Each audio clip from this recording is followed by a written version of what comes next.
Saviez-vous que l'intestin justement est le plus grand organe immunitaire et le plus important de l'homme, que l'intestin est grand comme 2 cours de tennis et sa surface 200 fois plus vaste que celle de votre peau, que vivent dans l'intestin 100 000 fois plus de bactéries que d'hommes sur Terre?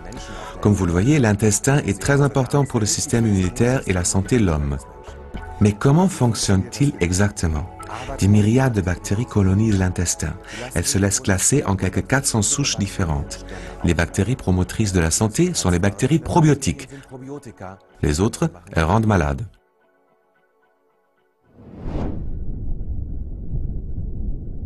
Dans un intestin sain, ces bactéries se trouvent en état d'équilibre naturel. Les bonnes bactéries, les probiotiques, remplissent 2 tâches décisives. D'abord, elles pilotent directement la production de cellules immunitaires dans le corps. À cette fin, elles se fixent contre la paroi intestinale et commencent immédiatement à communiquer avec elle. La paroi intestinale fonctionne comme une petite usine à cellules. Quand les bactéries probiotiques touchent la paroi intestinale, les cellules intestinales commencent à produire les cellules immunitaires, les cellules dites T. Ces cellules immunitaires sont transportées dans tout le corps par le système circulatoire. En particulier, dans les muqueuses du corps, comme les voies respiratoires, elles combattent les infections et inhibent les allergies telles que le rhume des foins ou l'asthme. En plus, les bonnes bactéries, les probiotiques, luttent également contre les bactéries indésirables, celles donc qui rendent malades. Un excédent de mauvaises bactéries peut entraîner des maladies intestinales graves. Le facteur le plus décisif pour la santé consiste donc à assurer cet équilibre naturel et sensible des bactéries intestinales. Dans la vie quotidienne, de plus en plus de gens, cet équilibre délicat est aujourd'hui gravement menacé.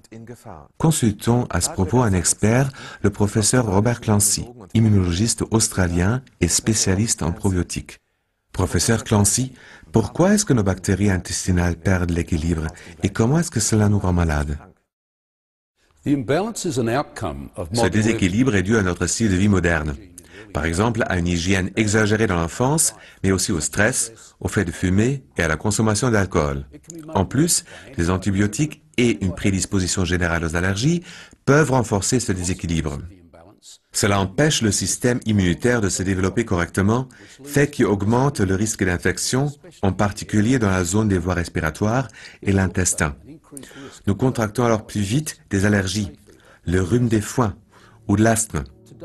Avec des probiotiques, c'est-à-dire de bonnes bactéries, nous pouvons aujourd'hui lutter de façon ciblée contre ce déséquilibre. Les probiotiques conduisent l'intestin à produire des cellules immunitaires. Celles-ci se répartissent dans tout le corps par le circuit sanguin. Elles forment l'orchestre immunologique et protègent l'intestin et les poumons afin qu'ils puissent travailler de façon optimale. Ainsi peuvent être évitées des allergies et des infections graves. Surtout les infections virales jouent dans notre monde moderne un rôle d'une importance insoupçonnée. Elles peuvent provoquer la fatigue chronique et nuire à notre productivité. Les probiotiques nous protègent aussi contre cela.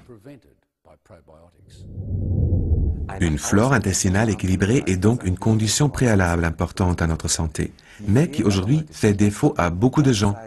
Les chiffres suivants le montrent bien. Entre 1911 et 1991, le nombre de personnes souffrant d'allergies s'est trouvé multiplié par 11.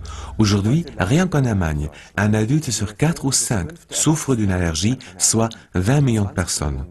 Alors, que pouvons-nous faire pour que les bactéries qui nous rendent malades ne prennent pas le dessus dans l'intestin? Comment rétablir et assurer cet équilibre sensible? Les chercheurs ont constaté que les gens pouvaient vivre plus sainement en consommant régulièrement des souches de bactéries probiotiques. La médecine officielle prescrit déjà depuis des décennies des préparations probiotiques à titre préventif ainsi que pour traiter de nombreuses maladies.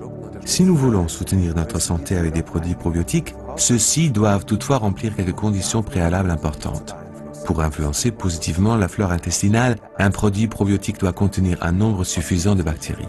Du point de vue médical, il en faut au moins 1 milliard par application. Le nombre de germes par application n'est toutefois pas le seul critère important. Encore faut-il que ces germes probiotiques parviennent intacts sur leur lieu de destination, l'intestin en l'occurrence. Leur transit par l'estomac est critique. L'acidité gastrique et les sels biliaires constituent un environnement très agressif pour les probiotiques. On peut y remédier en plaçant une enveloppe protectrice autour des bactéries probiotiques. La micro-encapsulation, que certaines entreprises mettent en œuvre sous une forme brevetée, multiplie plusieurs fois le taux de survie des probiotiques. Cela augmente clairement la biodisponibilité des bactéries probiotiques. Outre ces deux conditions préalables, le type de souche bactérienne est lui aussi d'une importance particulière. La flore intestinale se compose de nombreuses souches bactériennes différentes. Pour cette raison, une souche est pratiquement incapable à elle seule de rétablir l'équilibre complexe de la flore intestinale. Les produits combinant le plus grand nombre possible de souches diverses fonctionnent le mieux. Si l'on parvient à cumuler tous les facteurs qui suivent, 1 milliard de bactéries par application, une micro-encapsulation protectrice, plus une combinaison de souches bactériennes différentes, les probiotiques peuvent alors, pourvu qu'on les utilise de façon sensée, contribuer profondément à la santé de toute la famille. Résumons, les probiotiques ont déjà fait leur preuve des milliers de fois, dans les allergies de plus en plus fréquentes, dans l'activation du système immunitaire, après des traitements aux antibiotiques et en liaison avec des maladies intestinales chroniques. Faites confiance aux probiotiques. Ils sont votre clé d'accès à une meilleure santé.